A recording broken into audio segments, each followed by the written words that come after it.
E siamo sempre noi, tutti uguali, tutti insieme, sempre noi, che un giorno all'improvviso spalanchiamo due occhi tondi tondi su un mondo fantastico e colorato. E non conosciamo ancora l'importanza di una parola piccola piccola come grazia.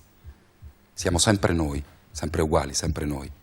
Quando ci renderemo conto che prima o poi questa parola piccola, grazie, almeno a due persone in particolare la dovremmo dire.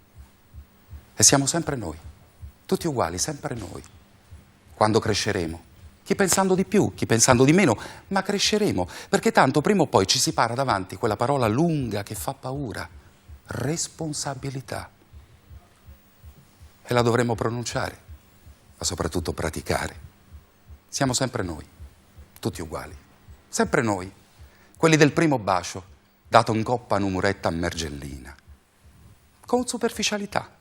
Vieni qua, che ce ne importa se là ci guarda, vieni qua, amore mio, te voglia vasà. E siamo sempre noi, sempre uguali, sempre gli stessi, quelli che invece il primo bacio non lo daremo mai, perché mentre stiamo per farlo c'è sempre qualcuno che passa e che dice «Wow, guarda che lì dove si stanno vasando, va!» E siamo sempre noi, un po' furbetti, un po' stronzetti, un po' bulletti, che tengono sempre una cosa a ricere, che pensando che deridendo la vita degli altri fanno più bella vita a loro.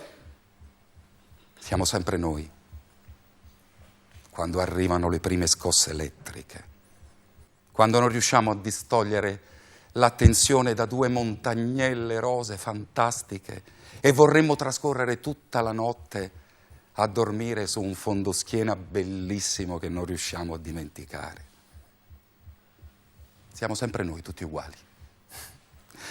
Che una mattina ci sedammo contenti, perché ci siamo innamorati.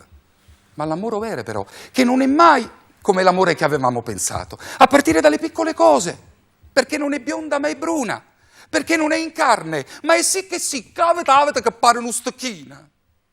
Però come mi piace. Siamo sempre noi, sempre uguali, tutti uguali, sempre noi. Che ci sedammo tutti in mattina e siamo fortunati, in salute.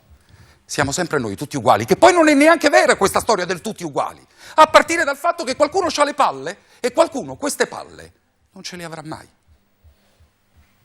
Siamo sempre noi, sempre insieme.